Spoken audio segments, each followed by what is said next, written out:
Hello students, welcome to my YouTube channel wide English grammar, जहाँ पे आप English सीखते हैं बेसिक टू हाई। आज हम लोग की प्रोनाउन की थर्ड क्लास है, तो जिन लोगों ने पहले की दो क्लासेस नहीं देखी हैं जाके देख लो, तभी आपको यहाँ पे समझ में आएगा कि क्या पढ़ाया जा रहा है। नहीं तो आधी चीज़ें ऊपर बाउंस करके जाएंगी। ठीक है, तो चलिए हम लोग बिना टाइम वेस्ट किए हुए क्लास को शुरू करते हैं।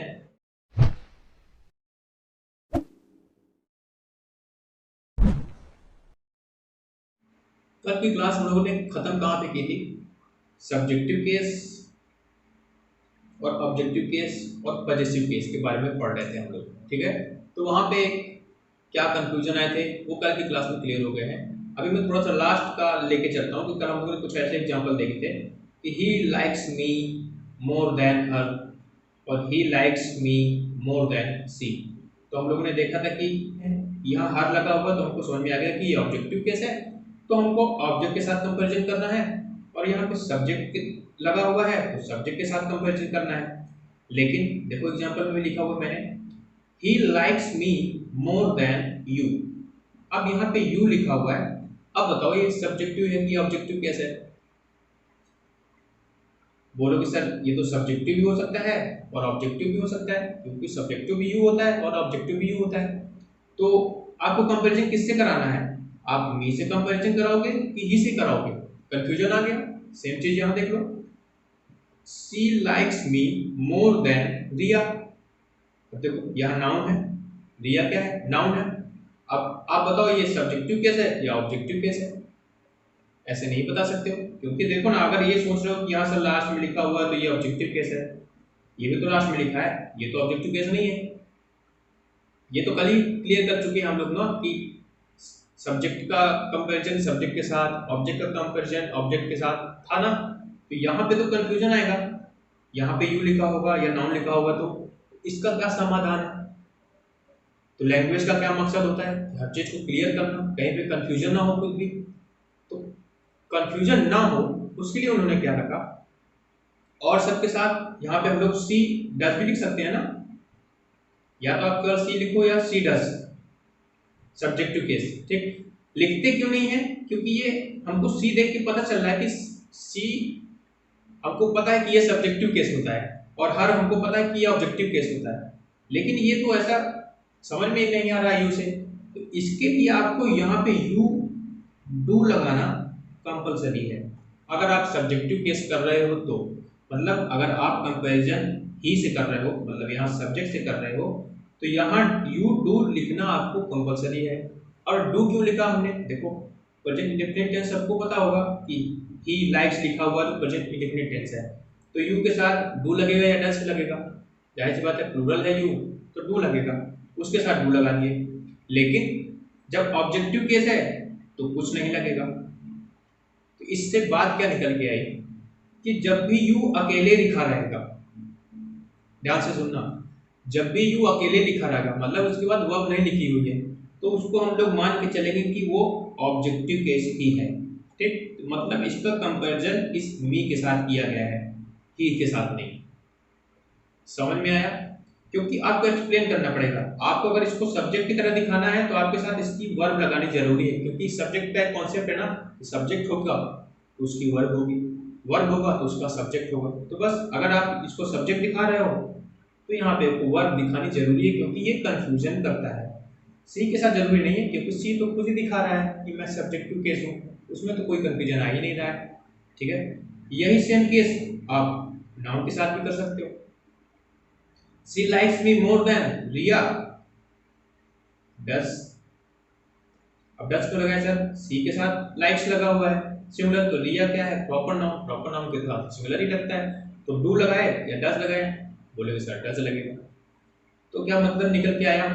अगर लास्ट में यू होगा या कोई नाउन होगा, तो अगर उसके साथ कोई भी वर्ब नहीं लगी हुई है तब वो ऑब्जेक्टिव केस ही है, सब्जेक्टिव नहीं है, उसमें कोई कंफ्यूजन नहीं है। जब आपको सब्जेक्टिव केस मतलब हमको रिया का कंपैरिजन सी के साथ कराना है, यू का कंपैरिजन ही के साथ कराना है, तब हमको यहाँ पे डू और डस लगाना ही लगाना पड़ेगा। ठीक, नहीं तो कंफ्यूज हो जाओगे। क्लियर? तो ये एक कॉन्सेप्ट निकल के आया ना, ये देखो यही कंफ्यूज कर रहा था। Subjective case objective case same होता है, तो ये निकल के आया। अभी एक एग्जांपल देखो, please offer the seat to the person who needs it more than you. अभी देखो, आप उसको, उस इंसान को सीट दे दो जिसको आपसे ज्यादा जरूरत है। तो यहाँ पे आप यू लिखा हुआ है, तो अभी हम इसको क्या लेके चलेंगे? देखो कोई वर्ब लगी इसके बाद में नहीं, तो क्या लेके चलेंगे? Objective case. ठीक, ऑब्जेक्टिव केस है तो मतलब कंपैरिजन हमको किससे करना है? It say. देखो, please offer the seat to the person, person who, तो ये हु किसके लिए आया है? द पर्सन के लिए। अभी मैं बताऊंगा ये क्या होता है, ये रिलेटिव प्रोनाउन होता है, तो इसको अभी आगे देखेंगे, लेकिन इतना देखो कि ये हु किसके लिए आया है? द पर्सन के लिए। और ये इट किसके लिए आया हुआ है? सीट के लिए आया है। तो आप सीट का और इंसान का कंपैरिजन कैसे करा सकते हो? अभी हम लोग कंपैरिजन का एक कॉन्सेप्ट पढ़े थे कि कंपैरिजन की दो सेम यूनिट होनी चाहिए, तभी फल का कंपैरिजन आप फल के साथ करा सकते हो। फल का कंपैरिजन आप फूल के साथ नहीं कराने लगोगे। इंसान का कंपैरिजन गाड़ी या जानवर के साथ नहीं कराने लगोगे। मैंने अपना एग्जांपल दिया था, ठीक है। तो यहाँ पे तो आप यू का कंपैरिजन मतलब इंसान का कंपैरिजन यहाँ पे सीट के साथ कराने लगोगे। तो यहाँ पे मतलब क्या है कि यू के बाद आपको डू लगाना जरूरी है, तब ये इसका कंपैरिजन इंसान के साथ होगा, इस पर्सन के साथ। ठीक है, please offer the seat to the person who needs it more than you. अब ये इंसान के साथ कंपैरिजन हो रहा है कि मतलब जिस इंसान को जरूरत है उससे और आपकी जरूरत उससे, उसका कंपैरिजन हो रहा है। आपका और सीट का कंपैरिजन नहीं हो रहा है। ठीक है, समझ में आया? यही कंफ्यूजन होगा यू में और नाउन में। आई होप कि आप लोगों को क्लियर हो गया होगा इतना। ठीक है, चलो नेक्स्ट चलते हैं।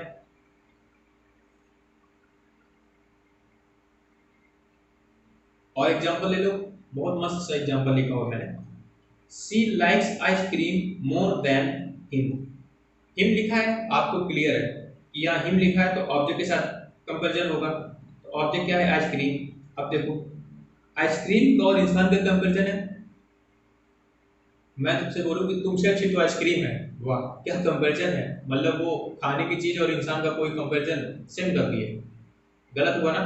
तो यहाँ पे क्या होना चाहिए? हिम नहीं होना चाहिए, ही कर दिए। ठीक, अब ही डज लिख दो आप, चाहे ना लिखो, क्योंकि ही सब्जेक्टिव केस दिखा ही रहा है ना कुछ। तो आपको लगाना है, आपकी मन कर रहा है तो लगा दो, नहीं मन कर रहा है तो ही पे ही छोड़ दो।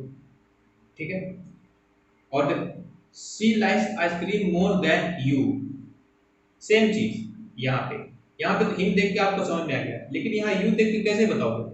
अभी हम लोग देखें पीछे कि अगर यू अकेले लिखा होगा तो कैसे देखेंगे? ऑब्जेक्टिव केस मतलब ऑब्जेक्ट के साथ कंपैरिजन कर रहा है, तो देख लो यू का कंपैरिजन वही आइसक्रीम के साथ, कैसे? जब ही का नहीं कर सकते थे तो यू का कैसे कर पाओगे? तो हमको क्या लिखना है यहाँ पे? मतलब हमको कहना क्या है? उसका कंपैरिजन सी से, she likes ice cream more than you. उसको आइसक्रीम पसंद है जितनी तुमको पसंद है, तो तुमसे कंपैरिजन हो रहा है ना, तो यू डू। आ रहा डिफरेंस समझ में? इतने एग्जांपल दे दिए हूं, आई होप कि अब तो समझ में आ गया होगा। नहीं आएगा तो दोबारा देखो, लेकिन बहुत ही बेहतरीन कॉन्सेप्ट है ये। इसको अगर समझ लोगे ना तो दिल गार्डन गार्डन हो जाएगा। ठीक है, आगे चलो। हम लोगों ने सब्जेक्टिव केस और ऑब्जेक्टिव केस कर दिए। ठीक, जैसे आई का मी होता है, सी का हर होता है, ही का हिम होता है, और उनके क्या कॉम्बिनेशन होंगे, कैसे यूज होंगे, कैसे कंफ्यूजन आ सकते हैं, वो सब हम लोगों ने देख लिया। ठीक, अब बारी आती है पॉजिटिव केस की। थर्ड वाला सेक्शन याद है आपको चार्ट में? कल जो मैंने चार्ट दिखाया था उसमें दो केसेस थे ना, एक पॉजिटिव प्रोनाउंस थे, एक पॉजिटिव डिटर्मिनर्स थे। तो हम लोग पॉजिटिव केस पढ़ रहे हैं तो इसमें दोनों कवर हो जाएगा हम लोग का, पॉजिटिव प्रोनाउन भी और पॉजिटिव डिटर्मिनर भी। ठीक है, और ये यहाँ पे थोड़ा गलती ये हो गई है, पॉजिटिव प्रोनाउन ये है और पॉजिटिव डिटर्मिनर्स ये। क्लियर? ये थोड़ा मिसप्रिंट हो गया है लिखने में, बस मैं बता दे रहा हूँ। पॉजिटिव प्रोनाउन क्या होते हैं? देखो, mine, ours, yours, his, hers, theirs. ठीक, पजेसिव डिटर्मिनर्स कौन से होते हैं? My, our, your, his, her, their, और इनके बाद में नाउन आएगा। डिटर्मिनर का मतलब क्या? उसके बाद नाउन आएगा ही। एडजेक्टिव का मतलब क्या होता है कि जो नाउन की विशेषता बताता है, तो नाउन तो कहीं ना कहीं होगा ही। अगर एडजेक्टिव वहां प्रेजेंट है तो नाउन तो होना ही होना है। जैसे एग्जांपल ले लो, माई कार लिख दूं मैं, तो कार क्या है? नाउन है। माई क्या है? डिटर्मिनर है या एडजेक्टिव बोल लो। ठीक है, ये तो हो गया चार्ट की बात, वही को मैंने लिख दिया, ये थोड़ा ऊपर नीचे हो गया, आप लोग देख लेना, ठीक, मैंने बता दिया। अब इसके रिलेटेड एरर्स कैसे आएंगे, गलतियां क्या होंगी वो देखते हैं। जैसे एग्जांपल लिखा हुआ है, this house is bigger then yours. ठीक है, योर हाउस होना चाहिए या योर्स होना चाहिए या यू होना चाहिए? तीन ऑप्शन देता हूं मैं आपको, तो आप क्या लगाओगे? आप बोलोगे सर हाउस का कंपैरिजन हाउस के साथ करना है हमको,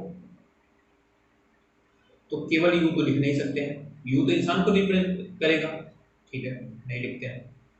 हमने योर लिख दिया और हाउस लिख दिया, या तो आप योर हाउस लिख दो, ठीक, देन योर हाउस, तो ये और क्या हो गया? Possessive determiner. हाउस क्या हो गया? नाउन, तो एक पोजीशन दिखाने लगा। ठीक है, अब हमको अगर और हम सॉर्ट करना चाहें इसको, और छोटे में करना चाहें, मान लो इस वर्ड के लिए हमको प्रोनाउन यूज करना है, ये तो डिटर्मिनर हो गया, ये नाउन हो गया। अब जैसे हम लोग राम के लिए ही यूज कर लेते थे, तो योर हाउस के लिए हम लोग एक प्रोनाउन यूज करना चाहे तो क्या यूज कर सकते हैं? बोलोगे सर योर्स यूज कर लीजिए। योर्स क्या रिप्रेजेंट करेगा? योर हाउस को ही रिप्रेजेंट कर रहा है। ठीक है, तो उससे निकल के क्या आया कि पजेसिव डिटर्मिनर, मतलब देखो योर क्या हो गया? पजेसिव डिटर्मिनर, नाउन, हाउस हो गया, ये मिल के क्या बनाया इसने? एक पजेसिव प्रोनाउन। देखो पजेसिव प्रोनाउन बनाए, तो ये कोई अलग चीज नहीं है, ये पजेसिव डिटर्मिनर और नाउन से मिलके ही एक वर्ड यूज हुआ, वही बन गया पजेसिव प्रोनाउन।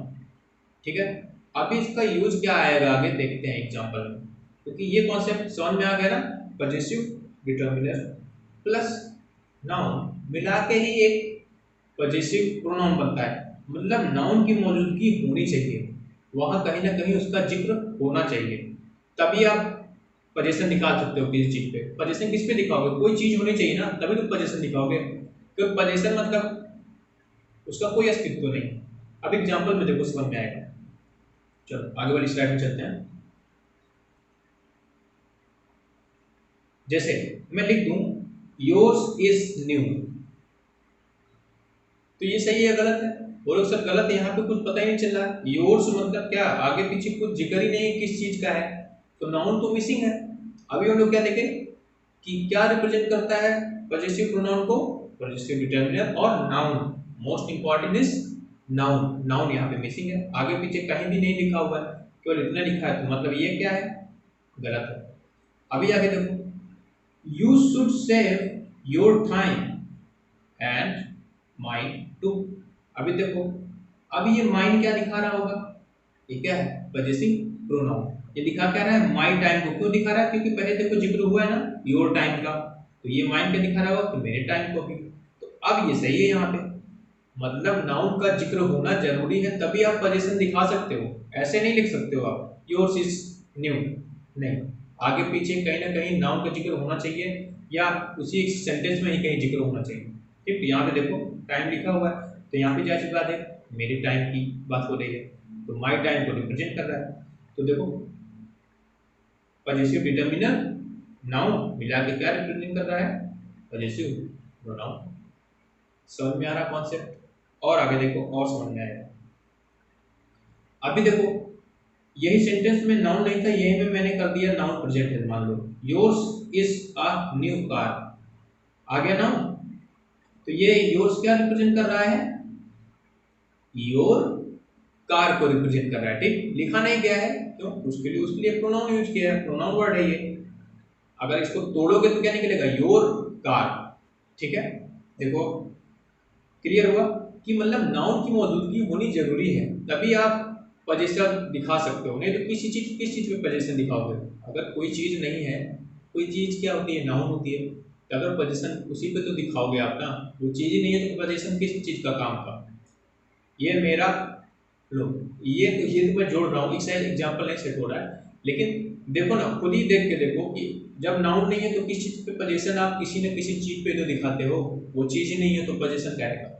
तो ठीक इसी वजह से ये गलत था और इसी वजह से ये तो सही है। चलो अब दूसरी चीज़ क्या आती है, पजेसिव प्रोनाउन जो होते हैं वो सिंगुलर होते हैं या प्लूरल होते हैं। योर्स सिंगुलर होता है या प्लूरल होता है। अब बोलोगे सर दोनों हो सकते हैं, क्यों दोनों हो सकते हैं, और देखते हैं। यहां पे देखो, yours is a new car, एक कार की तो हमने इज लगाया। अब यहां पे देखो, yours is are new books, ये बुक्स को किताबों को रिप्रेजेंट कर रहा है, बहुत सी किताबों को, तो यहाँ पे क्या लगेगा हाँ। कहने का मतलब क्या है, according to the sentence, sentence में देखना है कि जिस चीज पे पोजीशन है वो सिंगुलर है तो सिंगुलर वर्ब लगेगी, प्लूरल है तो प्लूरल वर्ब लगेगी। अभी समझ में आ रहा है।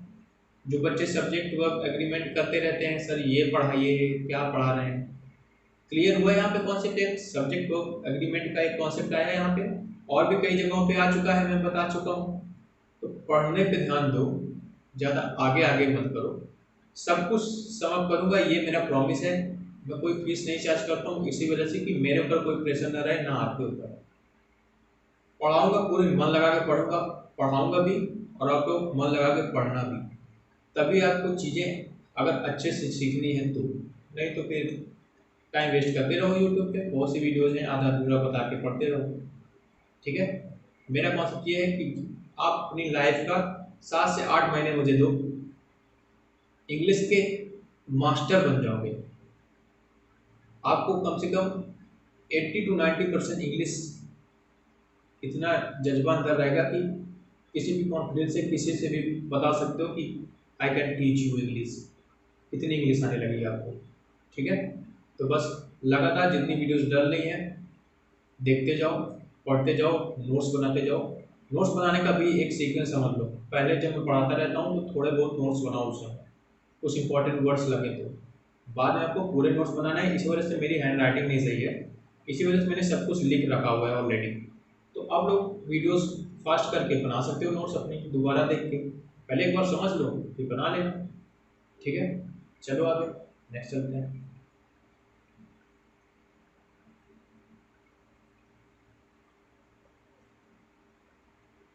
वो कॉन्सेप्ट हो गया, पता चल गया कि सिंगुलर होता है प्लूरल होता है, पता चला कि सब दोनों होते हैं, सेंटेंस पे डिपेंड करते हैं। अभी देखो एक कंफ्यूजन कहाँ पे आता है, confusion between his and his. बोलो सर ये दोनों तो आप इसलिए लिखे हुए हैं, इसमें कंफ्यूजन क्या है।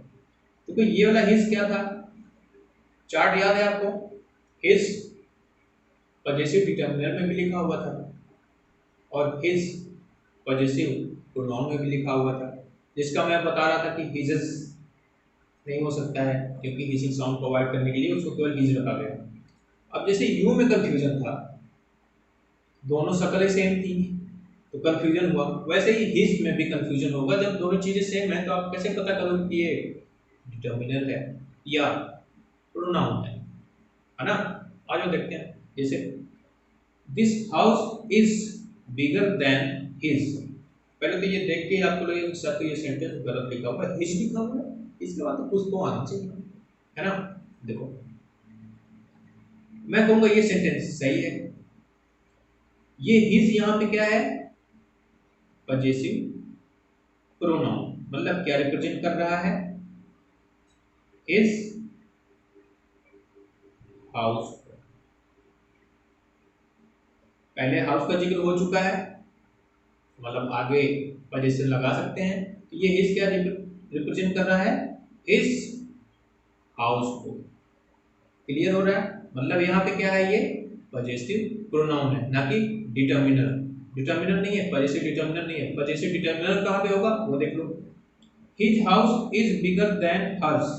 अब यहाँ पे हिज हाउस लगा हुआ है, नाउन, नाउन के पहले आया है तो क्या है ये डिटर्मिनस, तब ये पजेसिव डिटर्मिनर है और यहाँ पे ये पजेसिव प्रोनाउन है।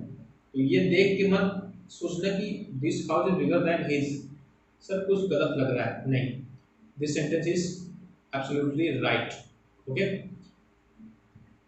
अभी देखो देन हर्ष, यहाँ पे समझ में आ रहा है सर ये हर्ष क्या रिप्रेजेंट कर रहा है, हर हाउस को रिप्रेजेंट कर रहा है। ये सब तो फेस अलग है, हर का हर्ष का दिए तो डिफरेंस समझ में आ रहा है कि ये HER लिखा हुआ है और ये HERS लिखा हुआ है, तो ये तो डिफरेंट है ना। कंफ्यूजन इसी में आता है, इस वाले में। और जहाँ पे कंफ्यूजन आता है एग्जामिनर की नज़र वहीं जाती है, बच्चा यही दे दो, यही बच्चा कंफ्यूज हो जाएगा। हम बता दे रहे हैं तो आपको कंफ्यूजन रहेगा नहीं। ठीक है, मजे से पढ़ो, आगे बढ़ो। चलो हम भी आगे बढ़ते हैं। Yours is a new book, yours क्या रिप्रेजेंट कर रहा है, योर बुक को रिप्रेजेंट कर रहा है, क्योंकि बुक का आगे जिक्र हो चुका है, तो सही है, मतलब सेंटेंस नो एरर, ये भी सही, ये भी सही, ये भी सही। अब मान लो एग्जाम में दे दिया उसने, ये काफी टाइम में पूछा गया एग्जाम में ऐसा क्वेश्चन, मान लो एक ब्लैंक दे दिया आपको और लिखा यहाँ पे हिज आर न्यू बुक लिखा हुआ है, सॉरी इज लिखा हुआ है, हिज नहीं, और आपको उसने ऑप्शन दे दिया हर लगेगा, देयर लगेगा, योर लगेगा, हिज लगेगा, या नॉन ऑफ दीज। अभी तक आपको ये कॉन्सेप्ट ना पता होता तब आप पक्का नॉन ऑफ दीज लगा के आते। क्यों आप लगाते हर इज, नहीं, देयर इज, ये भी नहीं हो सकता, योर इज नहीं, हिज ये तो एकदम ही नहीं हो सकता, है ना, ऐसा लगेगा। लेकिन ये बुक नाउन आ गया है, तो यहाँ पे आप हिज जब लिख रहे हो तो ये हिज क्या है, प्रोनाउन है, और रिप्रेजेंट कर किसको कर रहा है, हिज बुक को। ठीक है, हर तो आ नहीं सकता, आता अगर तो क्या आता है, हर्ष आता, HERS आता, देयर नहीं आता, देयर्स आता, योर नहीं आता है, योर्स आता, लेकिन हिज तो आ सकता है, हिज के साथ तो कोई कंडीशन नहीं है, उसका दोनों फेस सेम है, तो यहाँ पे क्या आएगा, हिज आएगा। तो his is a new book, पढ़ने में अटपटा लग रहा होगा, लेकिन ये सेंटेंस सही है। पढ़ने में अटपटे के चक्कर में मत जाना, इंग्लिश ग्रामर ऐसी है, पढ़ने में अटपटा लगेगा लेकिन होता वो सही है, और कोई चीज़ सही लगती है वो होती है वो गलत है। तो जब आपको कॉन्सेप्ट पता रहेंगे तभी आप कॉन्फिडेंस से बता पाओगे कि ये सही है वो गलत है। वही तो कॉन्सेप्ट क्लियर करवा रहे हैं आपको। चलो आप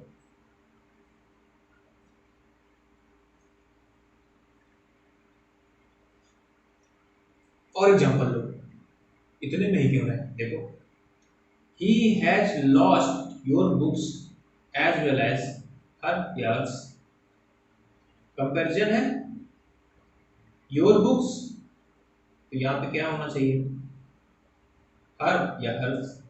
बोलो सर योर बुक लिखा हुआ है और ऑब्जेक्ट से कंपैरिजन हो रहा है, ऑब्जेक्ट से कंपैरिजन हो रहा है तो मतलब हर्ष होगा, ठीक, हर नहीं होगा, और ये रिप्रेजेंट किसको करेगा, हर बुक को, मतलब पजेसिव प्रोनाउन। ठीक, अभी थोड़ा सा मैं एक हिंट आपको बता देता हूँ, डिटर्मिनर कब होगा, जब यहाँ पे मान लो माई पेन लिखा हुआ, जब भी डिटर्मिनर होगा ना उसके बाद हमेशा नाउन जरूर लिखा होगा, तो यहाँ पहचान जाओ ये डिटर्मिनर है। जब प्रोनाउन आया होगा तो वो अकेले आएगा, उसको किसी की जरूरत नहीं है अगल बगल में। यहाँ पे देखो हर्ष अकेले आया ना, अगल बगल कोई मतलब इससे रिलेटेड तो नहीं आया ना, कोई नाउन वगैरह लेके नहीं चल रहा कि चलो साथ में, नहीं, वो अकेले आया है।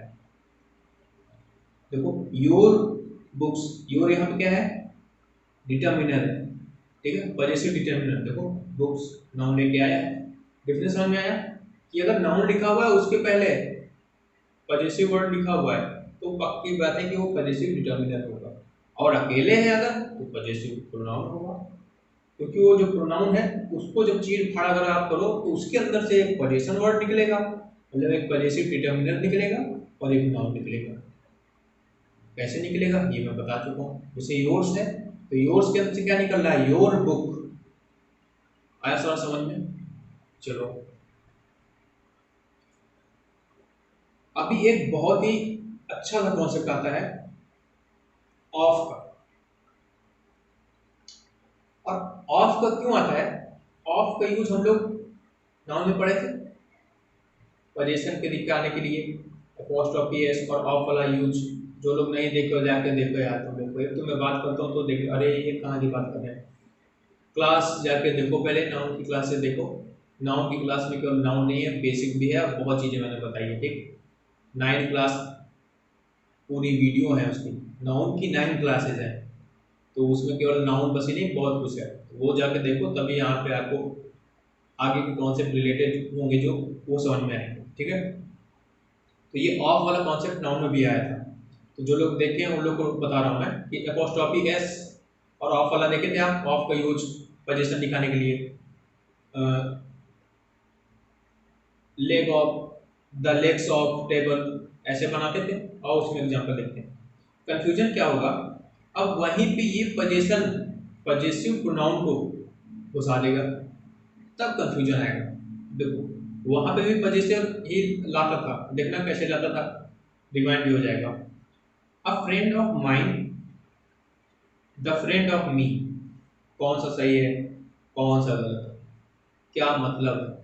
चलो उससे पहले एक छोटी सी चीज देख लो, पजेसिव प्रोनाउन जो होता है, मतलब माइंस, योर, आवर्स, देयर्स, ये सब सब्जेक्ट की जगह पे भी यूज कर सकते हैं, ऑब्जेक्ट की जगह भी यूज कर सकते हैं। कंफ्यूजन हो रहा है, देखो आई, मी, माई, माइन, ठीक। आई सब्जेक्ट की, सब्जेक्टिव केस मतलब केवल सब्जेक्ट की जगह पे यूज होगा। मी ऑब्जेक्टिव केस मतलब केवल ऑब्जेक्ट की जगह पे यूज होगा। My possessive case, mine possessive case, subject की तरह जगह पे भी आ सकता है, ऑब्जेक्ट की जगह पे भी आ सकता है। कैसे, और एग्जांपल देखो, yours is a new book, पुराना वाला एग्जांपल देखो, योर्स क्या है, यहाँ पे सब्जेक्ट है ना, इस क्या है, वर्ब के पहले लगा हुआ है, उसको रिप्रेजेंट कर रहा है, तो योर्स क्या हुआ, subject. He has lost my books as well as yours, यहाँ पे क्या है, योर्स ऑब्जेक्ट है, सर वर्ब के बाद में आ रहा है, लॉस्ट के बाद में आ रहा है, या वर्ब का जो रिजल्ट है जो मैंने बताया था, तो उसके हिसाब से यहाँ ऑब्जेक्ट हो गया, ठीक। तो पजेसिव प्रोनाउन सब्जेक्ट भी हो सकता है, ऑब्जेक्ट भी हो सकता है, और जब ऑब्जेक्ट होगा तो वर्ब का तो ऑब्जेक्ट होता ही है, प्रीपोजिशन का भी ऑब्जेक्ट बनता है ना, तो उसका भी ऑब्जेक्ट बन सकता है। तो वहां पे कंफ्यूजन करेगा, देखो जैसे ऑफ माइंड, ऑफ का ऑब्जेक्ट बन रहा है, ऑफ मी, ऑफ का ऑब्जेक्ट बन रहा है, तो यहाँ पे कंफ्यूजन आएगा कि ऑब्जेक्ट जब बनेगा तो क्या कंफ्यूजन आएंगे, आओ वो देखते हैं। Next slide. अब कंफ्यूजन क्या आता है आपके साथ, हम लोग नॉन वाले चैप्टर में देखे थे कि जब ऑफ से कोई चीज बनाते हैं उसके पहले द लिखा, तब वो पोजीशन को दिखाता था। जैसे एग्जांपल मैंने लिया, the legs of the chair, मान लो the legs of this chair, ठीक। तो इस चेयर की के पैर, यही बोलने की कोशिश कर रहा हूं मैं, तो वहां पे क्या का के की का सेंस आ रहा है ना बीच में वर्ड, तो पोजीशन दिखा रहा है, अधिकार दिखा रहा है। जब दा लगा होगा तब दा क्यों लग जाता है आपके लगने के बाद, क्योंकि वो चीज स्पेसिफाई हो जाती है, डेफिनिट हो जाती है, डेफिनिट के साथ हमेशा दा लगाते हैं। ये मैंने नाउन के चैप्टर में बताया था। चलो दूसरा देखो, जब काउंटिंग वर्ड आ जाते हैं, दा की जगह पे काउंटिंग वर्ड आ जाते हैं और नाउन आता है, तब वो क्या दिखाते हैं, सिलेक्शन को दिखाता है, मतलब में से, हिंदी में उसका मतलब होगा में से। अब देखो में से का क्या मतलब है, अ फ्रेंड, स्पेलिंग पे मत जाना, राइटिंग पे भी मत जाना, ठीक है, क्योंकि राइटिंग मेरी नहीं सही है।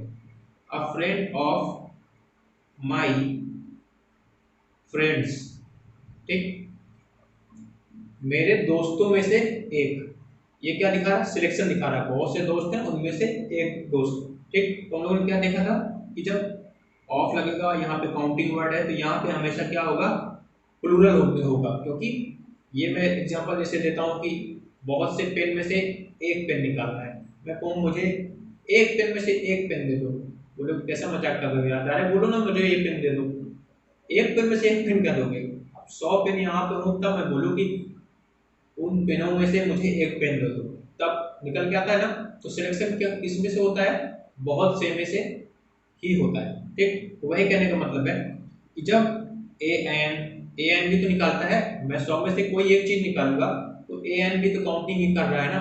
या काउंटिंग वर्ड हो गया वन, मैनी, बहुत में से बहुत सारा निकाल रहा हूं मैं, वो भी काउंटिंग में ही आ रहा है।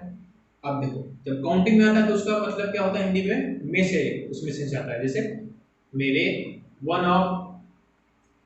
One friend of my friends, तो मेरा एक दोस्त बहुत दोस्तों में से एक दोस्त, ये कहने का मतलब है। एग्जाम्पल देखो, जब यहाँ पे हम लोग प्लूरल कर रहे हैं सिलेक्शन वाले में, तो यहीं पे अगर उसने पजेसिव प्रोनाउन डाल दिया तब कंफ्यूजन आएगा, क्या आएगा वो देखते हैं। अ friend of me is a doctor. अब यहाँ पे देखो, बोलते हैं बहुत फ्लो में लोग अ फ्रेंड ऑफ मी, जबकि वो गलत होता है। क्यों गलत होता है? देखो, अ फ्रेंड जब आ लग गया तो सिलेक्शन दिखा रहा है। सिलेक्शन दिखा रहा है मतलब एक दोस्त मुझ में से, मी लिखे हो तो मुझ में ही निकलेगा, मुझ में से एक दोस्त निकाल लिए, हद हो गई। मतलब मेरे दोस्तों में से निकालोगे कि या मेरे अंदर से निकाल लोगे दोस्तों को? मेरे दोस्तों में से निकालोगे ना। तो यहाँ पे क्या है, मी गलत है। माई फ्रेंड होगा या माई फ्रेंड्स होगा, वही वाली बात आ गई कि एक पेन में से एक पेन दे दो मुझे। अरे यार, एक ही फ्रेंड होगा तो उसमें से एक फ्रेंड क्या निकालोगे, वो तो है ही है ना। इतना घुमा फिरा के क्यों बात कर रहे हो फिर? तो माई फ्रेंड भी गलत हो गया। यहाँ पे आएगा क्या, माई फ्रेंड्स, मतलब बहुत से मेरे दोस्त हैं, उनमें से मेरा एक दोस्त। ठीक, ये गलत ये गलत, सही हुआ माई फ्रेंड्स। अब हमको माई फ्रेंड्स के लिए प्रोनाउन वर्ड यूज करना है, तो प्रोनाउन कौन सा यूज होगा? बोलोगे सर मी यूज कर लो। मी तो यूज नहीं कर सकते, मी तो केवल इंसान को दिखा रहा ना, फ्रेंड को कहाँ दिखा रहा है। तो माई डिटर्मिनर हुआ, फ्रेंड्स नाउन हुआ। इन दोनों को क्या दिखा सकता है, पजेसिव प्रोनाउन, और वो क्या है, माई। ठीक है, ये भी सही है। अगर ये लिखा हुआ है तब भी सही है, माइंड लिखा हुआ है तब भी सही है। मतलब ये नाउन को रिप्लेस कर दिया हमने प्रोनाउन से। प्रोनाउन क्या होता है, नाउन की जगह यूज किए जाने वाले वर्ड, तो नाउन को हमने नाउन से रिप्लेस कर दिया प्रोनाउन को। तो ये माइंड यहाँ पे सही हो सकता है। आप यहाँ पे माई फ्रेंड्स लिख दो या माइंड लिख दो। ठीक, आप एग्जाम में कैसे दे देगा, वो मी लगा के देगा, माई फ्रेंड लगा के देगा, काट के चले आना। कॉन्सेप्ट समझ में आया? जब सिलेक्शन की बात होगी, सिलेक्शन कब बात होगी, जब वहां पे काउंटिंग वर्ड होंगे, ए, एन, वन, मैनी, या कोई भी काउंटिंग वर्ड 1 2 3 4 जो भी काउंटिंग करने की कोशिश करेगा, तो आप सिलेक्शन बहुत में से ही तो कुछ ना कुछ करते हो। अगर ए एन है तो आपने बहुत में से एक निकाला, मैनी है या 2 3 4 या उससे ज़्यादा है तो वो भी तो निकलेंगे, लेकिन निकलेंगे तो ज़्यादा में से ही ना। तो आप सिलेक्शन भी तो कर रहे हो। तो यहाँ पे क्या होना चाहिए, माई फ्रेंड्स। ठीक, तो ये माइंड किसको रिप्रेजेंट कर रहा है, माई फ्रेंड्स को, ना कि माई फ्रेंड को। आए समझ में इतनी बात का? ना समझ में आए दोबारा देखना, बट समझना जरूर इस कॉन्सेप्ट, क्योंकि मैंने नाउन में भी पढ़ाया है इसको, और ये प्रोनाउन में भी कंफ्यूजन करता है। ठीक है, और एग्जांपल देखो। अब मैं चाहता हूं कि मैं अ फ्रेंड के लिए भी एक प्रोनाउन लिख दूं। देखो, प्रोनाउन का काम क्या है, नाउन की जगह पे लिखा जाना ना। तो मैंने बोला कि अ फ्रेंड के लिए मैंने वन लिख दिया, अ फ्रेंड को मैंने वन लिख दिया, तब भी तो एक ही रिप्रेजेंट कर रहा है ना। और फिर जब मैंने यहाँ पे वन लिख दिया तो यहाँ से तो कोई नाउन हट गया, केवल प्रोनाउन बचा। तो जब यहाँ पे प्रोनाउन बचा तो यहाँ पे हमको क्या लिखना पड़ेगा, माई फ्रेंड्स, क्योंकि नाउन का तो जिक्र होना चाहिए ना। तभी तो यहाँ पे ये वन क्या रिप्रेजेंट कर रहा है, आप फ्रेंड को, और आप फ्रेंड के लिए क्या यूज किया गया, कौन सा प्रोनाउन वर्ड, वन। तो यहाँ पे क्या कर दिए, माई फ्रेंड्स। अब इसको आप ऐसे नहीं लिख सकते हो, वन ऑफ मी, कैसे लिख दिए, वन ऑफ मी। वन क्या हो गया, काउंटिंग वर्ड मतलब ये सिलेक्शन को दिखा रहा है। मेरे में से एक, अरे मेरे में से क्या एक निकालोगे, कोई सेंस बन रहा है नहीं, तो मतलब ये गलत है। वन ऑफ माइन लिखते हैं अगर यहाँ पे, केवल इतना लिख दो वन ऑफ माइन, तो नाउन कहाँ है भैया? अरे केवल इतना लिखा है, आप बोलो सर आप फ्रेंड को रिप्रेजेंट कर रहा है, अरे यहाँ पे भी तो कुछ नहीं लिखा हुआ है कोई नाउन ना, तो आपको कैसे पता चलेगा कि फ्रेंड की बात हो रही है? अरे वो कुछ भी हो सकता है। तो यहाँ पे अगर जिक्र नहीं करोगे अगर नाउन का, तो यहाँ पे आप ऐसे नहीं लिख सकते हो। तो चेंज अगर आपको करना है, मान लो अभी तक हमको इसको रिप्लेस करना था, तो हमने यहाँ माइंड लगा दिया क्योंकि यहाँ फ्रेंड लिखा हुआ था, बात था वो ठीक। यहाँ पे हमने वन लिख दिया आप फ्रेंड की जगह पे, क्योंकि यहाँ हमने माई फ्रेंड्स लिख दिया। क्लियर? नाउन का जिक्र होना जरूरी है आगे पीछे, तभी आप पजेसिव वर्ड लगा सकते हो। इतना स्लो में बोला, अभी समझ में आया? आई होप कि आ गया होगा। चलते हैं आगे, और क्या कंफ्यूजन आ सकता है इससे, देखते हैं। एग्जाम्पल और ले लो, बोलो ना सर एग्जाम्पल बहुत कम कराते हैं, आ जाओ example. An uncle of her या हर्स इज अ टीचर।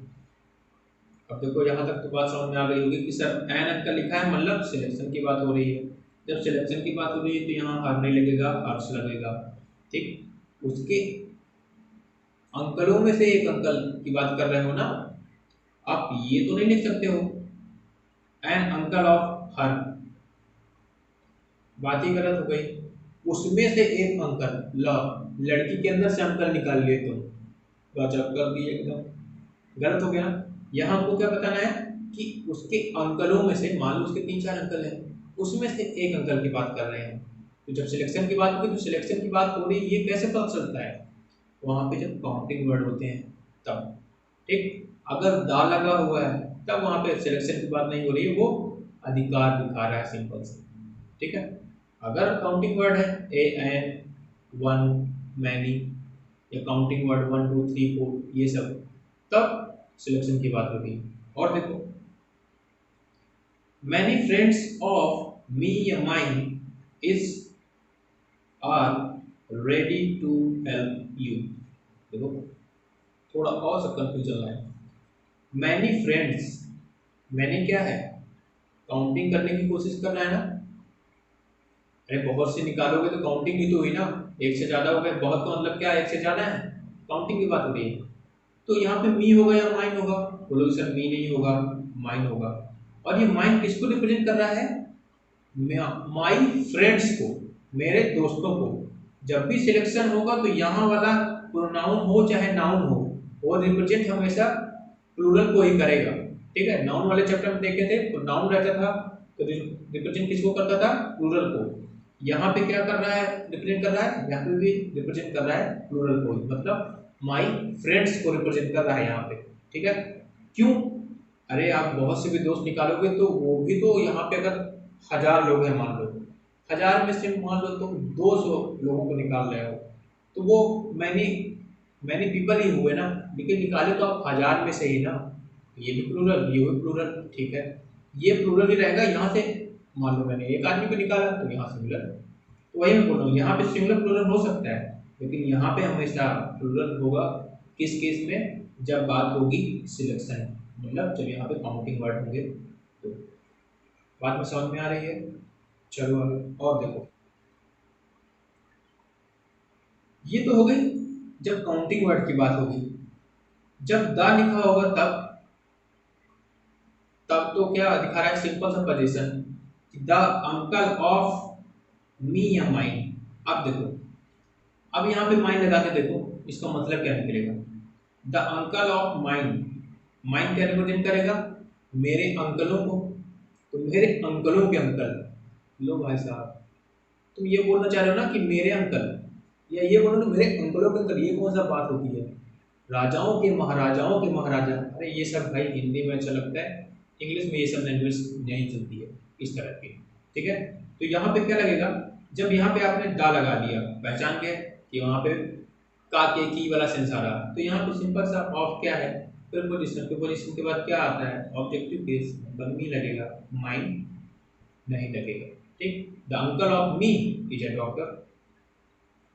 और ऊपर थोड़ा सा ये छूट गया था, अगर बता देता हूँ, इज या आर क्या लगेगा, देखो many friends, many friends of मी, तो आप मी के साथ हिसाब से मत लगाने रखना कुछ, या माइन के हिसाब से, किसके हिसाब से लगाओगे, मैनी फ्रेंड्स के हिसाब से। क्यों, ऑफ क्या है, प्रीपोजिशन, मैंने बताया था कल, प्रीपोजिशन के बाद वाले का कहानी खत्म, उसके हिसाब से हमको वो अब लगानी नहीं है। बचा कौन, my many friends, many friends क्या है, प्लूरल, तो मतलब किस नहीं लगेगा, आर लगेगा। ठीक है, ये मैं कल भी बता चुका हूँ, आज भी छूट गया था तो बता दिया। चलो, the uncle of Ram is a doctor. अभी देखो ऐसा क्यों है, यहाँ पे मैंने मी क्यों लिखा, मान लो यहाँ पे नाउन लिखा होता कोई, राम लिखा हुआ है नाउन, ऑफ के बाद क्या आता है, ऑब्जेक्ट, समझ में आ रहा है, ऑफ के बाद क्या आता है, ऑब्जेक्ट, ऑफ क्या है, प्रीपोजिशन, मतलब उसके बाद ऑब्जेक्ट आया। जब ऑब्जेक्ट आया तो मैं अगर राम की जगह पे कोई प्रोनाउन लिखना चाहूँ तो क्या लिखूंगा, राम क्या है, ही का सब्जेक्टिव केस ही होता है और ऑब्जेक्टिव केस हिम, तो ऑफ के बाद राम लिखा है तो राम क्या हुआ, ऑब्जेक्टिव केस, तो यहाँ पे क्या लिखेंगे, हिम, तो वही तो मैंने यहाँ पे मी लिख दिया, द अंकल ऑफ मी, मी क्या होता है, ऑब्जेक्टिव केस। क्लियर, जा रहा है, चलो और देखते हैं, एन अंकल ऑफ मी या माइन इज अ टीचर। अब ये आपको बताना है, जाके कमेंट सेक्शन में बता के आओ, यहाँ पे एन अंकल ऑफ मी लगेगा या माइन लगेगा, जल्दी जल्दी जाओ जाओ, तुरंत आओ मेरे पास। चलो अब हम बता देते हैं, आयो हो आए होगे, ठीक, नहीं गया तो जाओ अभी, अब बताते हैं। यहाँ से पकड़ लिया आप एन अंकल, मतलब काउंटिंग की कोशिश हो रही, जब भी काउंटिंग की कोशिश होगी तो यहाँ पे क्या लगेगा, पजेसिव प्रोनाउन, मी नहीं लगेगा, माइन, समझ में आ रहा है। और देखो, एन अंकल ऑफ हिम या his a teacher, an uncle, जब एन लग गया तो वहां पे हिम लगना चाहिए या हिज, सर काउंटिंग वर्ड है, मतलब ये काउंट करने की कोशिश कर रहा है, तो सिलेक्शन की बात हो रही है तो यहाँ पे क्या लगेगा, हिम नहीं लगेगा, हिज, और ये हिज रिप्रेजेंट क्या करेगा, हिज अंकल्स को, यहाँ पे माइन क्या रिप्रेजेंट करेगा, माई अंकल्स को, ठीक है, प्लूरल को ही रिप्रेजेंट करेगा, क्योंकि प्लूरल में से ही आप सिंगुलर निकाल लो चाहे प्लूरल निकालो, लेकिन रहेगा वो प्लूरल। आ रहा है समझ में, चलो नेक्स्ट देखते हैं।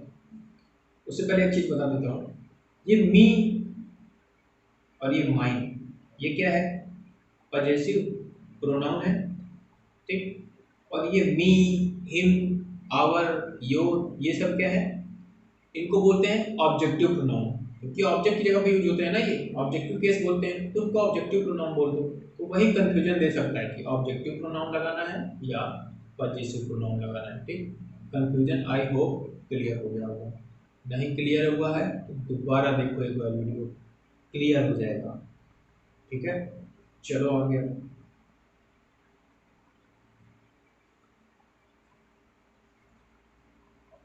अभी थोड़ा सा कुछ और कंफ्यूजन आ सकता है बच्चों को, कुछ वर्ड्स हैं जैसे वन ऑफ माइंड, अभी मैंने पिछली स्लाइड में ही बताया था, वन ऑफ माइंड का मतलब क्या होता है, वन काउंटिंग वर्ड है, जब काउंटिंग वर्ड आपने यूज किया तो आगे क्या होना चाहिए, पजेसिव प्रोनाउन, ठीक है, लेकिन आपका वहां पे नाउन का जिक्र तो होना चाहिए, यहाँ पे कहीं नाउन आपको दिख रहा है नहीं, तो मतलब ऐसे लिख ही नहीं सकते हो, बिना नाउन के किस चीज का पोजीशन दिखाओगे आप, या किस चीज का सिलेक्शन दिखाओगे, पोजीशन दिखा के ही तो सिलेक्शन उसमें से करते हो आप, नहीं कर सकते हो। अभी यहाँ पे देखो वन ऑफ देम, हाँ ये हो सकता है, उनमें से एक, तब ठीक है, ऑब्जेक्टिव केस लगा दिए।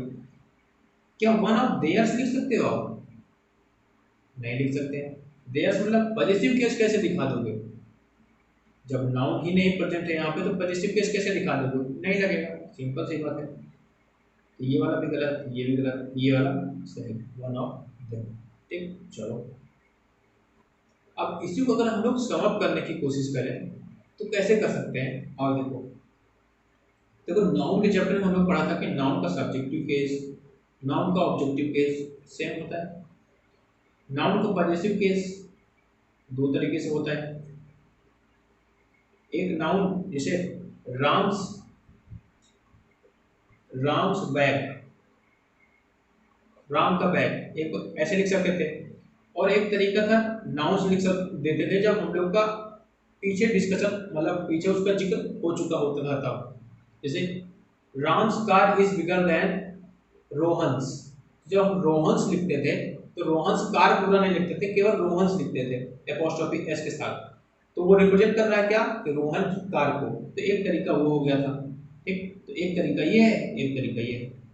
तो वही चीज तो हम लोग कर रहे हैं। जैसे एग्जाम्पल राम का है तो राम का सब्जेक्टिव भी राम, ऑब्जेक्टिव भी राम, पजेसिव उसका राम्स, उसके साथ कुछ नाउन लिख दिया था। अब यह रिप्रेजेंट कर रहा है, पहले बात हो चुकी है। तो सेम चीज यहाँ पे आई मान लो प्रोनाउन है, सब्जेक्टिव केस उसका क्या है आई, ऑब्जेक्टिव केस उसका क्या है मी। और एक तरीका था डिटर्मिनर लगा के लिखने का, माई कार, यानी किया मैंने माई कार। एक पोजीशन ऐसे दिखा सकते हो। अब इसी माई कार को आपको प्रोनाउन यूज करना है तो माइंड कर दिया उसी को। तो नाउन में जो हम लोगों ने पढ़ा था सब्जेक्टिव, ऑब्जेक्टिव, पॉजेसिव केस, वही सेम तो प्रोनाउन में भी है, कॉन्सेप्ट उसके सेम ही है। जैसे फिर an uncle of Ram's, example लेते हैं। एन अंकल ऑफ राम्स मतलब राम के अंकलों में से एक अंकल की बात कर रहे हैं, एंड लगा हुआ है, काउंटिंग वर्ड है, तो सिलेक्शन की बात हो रही है। तो मैंने राम्स की जगह पे ये माइंड लिख दिया यहाँ पे मैंने, क्या दिक्कत है। तो अगर नाउन आपने अच्छे से पढ़ा हुआ है तो ये प्रोनाउन समझने में आपको प्रॉब्लम नहीं होगी। इसी वजह से मैं बार बार बोल रहा हूँ कि नाउन की वीडियोस देख लो, जो भी मैं सीक्वेंस में पढ़ाता जा रहा हूँ उसको सीक्वेंस में ही पढ़ो, तभी आपको समझ में आएगा पूरे तरीके से। क्योंकि हर एक चीज़ एक दूसरे से लिंक है और बहुत ही अच्छे तरीके से मैंने concept wise concept step by step पढ़ाया है। तो जब स्टेप बाय स्टेप पढ़ोगे तभी समझ में आएगा। डायरेक्ट छलांग मार के ऊपर चढ़ने की कोशिश करोगे तो गिरोगे, ऊपर चोट जरूर लगेगी। ठीक है, तो स्टेप बाय स्टेप चढ़ो, आराम से पढ़ो, 4-5 महीने का टाइम लो, आराम से जैसे पढ़ा रहा हूँ, जैसे वीडियोज आ रही हैं पढ़ते जाओ बस। आगे आगे करोगे तो बहुत से हैं यूट्यूब पे टीचर्स थोड़ा बहुत पढ़ाने वाले, पढ़ो वहाँ से, आधी अधूरी जानकारी रखो। ठीक है, तो मेरा वो मकसद नहीं, मैं ऐसे पढ़ाना चाहता हूँ कि सब कुछ क्लियर हो जाए एकदम सीक्वेंस में, बार बार बेसिक से ही ना पढ़ना पड़े तुमको। ठीक है, तो आज हम लोग ये टॉपिक भी खत्म हो गया हम लोग का। ठीक है, subjective case, objective case, positive case, वो भी किसका है ये, पर्सनल प्रोनाउन। ठीक, पर्सनल प्रोनाउन का हम लोगों ने सब्जेक्टिव केस, ऑब्जेक्टिव केस और पॉजिटिव केस। और पॉजिटिव केस में भी हम लोग का पॉजिटिव प्रोनाउन क्लियर हो गया, पॉजिटिव डिटरमिनर क्लियर हो गया। ठीक, इतने कॉन्सेप्ट क्लियर हो गए। यहाँ से पर्सनल प्रोनाउन के ये वाले केसेस खत्म हो गए। और इसमें मैंने एक पॉइंट आपको डलाया था कि मैं इट को अभी लास्ट में बताऊंगा। तो अब वो बारी आ गई है कि अब इट को पढ़ेंगे हम लोग। इट के बारे में कल पढ़ेंगे क्योंकि आज की क्लास का टाइम भी हो गया है, अप्रॉक्स 1 आवर हो गए हैं। मैं एक दिन में ज़्यादा लंबी क्लासेस नहीं रखना चाहता हूँ। बच्चा कम से कम 1-1.5 घंटे ही ज़्यादा कंसंट्रेट कर सकता है, तो 1 घंटे मिनिमम रखता हूँ, उतने में जितना कवर हो जाए हो जाए। ठीक, स्लाइड तो मैंने आगे भी रखी हुई है, दिखा देता हूँ आपको। ये इट का ही था वैसे, लेकिन टाइम हो गया है तो अब इसको कल करेंगे हम लोग इसके आगे का। ठीक है, तो क्लास को यहीं ख़त्म करते हैं। आज मैं बोलना चाहता हूँ कि आप लोग थोड़ा सपोर्ट दिखाइए, चैनल को सब्सक्राइब वगैरह करवाइए लोगों से। अगर आपको लगता है कि कुछ मैं वैल्यूएबल चीज़ आपको दे रहा हूँ तो कमेंट सेक्शन को लाइटली मत लिया करो। जब मैं बोलता हूँ कि कमेंट में जाके लिखो तो उसको जाके लिखा करो, जिससे मुझे भी लगे कि हाँ आप अटेंटिव हो, आप भी दोनों तरफ से पढ़ाई हो रही है। मैं पढ़ा रहा हूँ तो आप लोग पढ़ रहे हो, ये नहीं कि वैसे बैठे हुए पढ़ा लो, सब देखते हैं कितना पढ़ा लेते हो आप। तो मुझे तो मान लो मुझे नॉलेज है तो मेरे पास तो है ही है, मैं शेयर कर रहा हूँ इस वजह से कि जिससे आप लोगों को भी आ सके।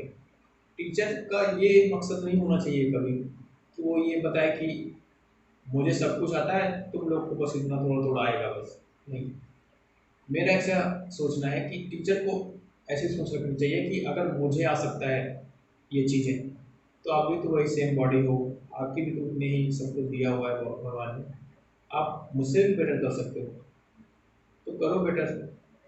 ठीक है, अपनी कोशिश है कि हम सिखा सकते हैं जितना सिखाएंगे, उसके आगे आप लोग अपना एफर्ट डालो। ठीक है, तो आपका एफर्ट मुझे दिखेगा कैसे, जब आप कमेंट सेक्शन वगैरह में जाकर रिप्लाई वगैरह करोगे तब।